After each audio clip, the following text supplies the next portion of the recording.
نبی پاک صلی اللہ تعالی علیہ وسلم کے پیغمبر ہونے پر، نبی ہونے، ایسے دلائل، ایسے کم، آپ جس زاویے سے دیکھیں ششدر رہ جائیں گے، حیران رہ جائیں گے، پیار ہو جائے گا۔ کچھ ایسے مصنفین بھی گزرے ہیں معاذ اللہ ثم معاذ اللہ، جو مسلمان نہیں تھے،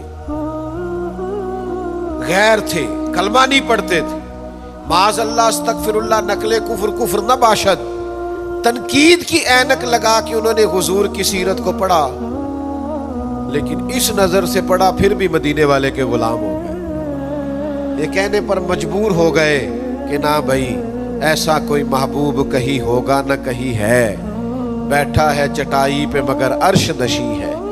نبی پاک علیہ السلام، پھر ایک اور بات، حضور امی ہے لیکن ایسی کمال بات کرتے، ایسا انفرادی فیصلہ کرتے کہ دنیا حیران رہ جاتی۔ پھر جو عظمت کردار ہے نا، بلندی کردار، مجھ سے ناراض نہ ہوئیے گا،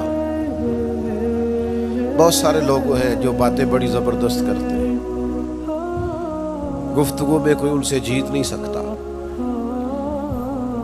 ان کا لب و لہجہ ایسا ہوتا ہے کہ شاید کسی بڑے سے بڑے عالم فاضل کو بھی بولنے نہ دے، لیکن عمل کی باری آتی ہے تو کمزور ہوتے ہیں، باتیں بیسیوں آتی ہیں، درجنوں آتی ہیں، نماز کا ٹائم ہوتا ہے تو بہانے بازی کرتے ہیں، وہ میرے کپڑے نہیں ٹھیک، بس دعا کریں انشاءاللہ شروع کر دوں گا، کہانیاں سناتے ہیں۔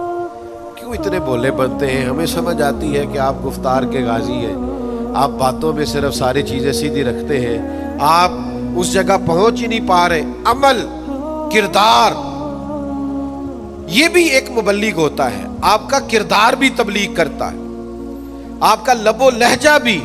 حضرت امام جعفر صادق رضی اللہ تعالیٰ عنہ سے ایک شخص نے کہا تھا میں دین کی تبلیغ کرنا چاہتا ہوں، مجھے بتایا کیا کروں؟ تو امام جعفر صادق رضی اللہ تعالیٰ عنہ فرمانے لگے دین کی تبلیغ کرنی ہے تو بڑا آسان نسخہ ہے، دین پہ عمل کرنا شروع کر دیں، تبلیغ ہونی شروع ہو جائے گی۔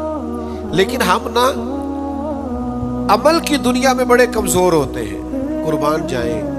حضور علیہ السلام نے جس معاشرے میں آنکھ کھولی تھی وہ جہلا کا معاشرہ تھا، ظلم تھا، ستم تھا، بربریت تھی، ان لوگوں کی سوچیں، ان کی باتیں، ان کا ظالمانہ مزاج بڑا انوکھا تھا۔ لیکن کمال کی بات ہے نا، چاروں جانب لوگوں کا مزاج ظالمانہ تھا، لیکن محبوب کو اللہ نے رحمت بنا کے بھیجا۔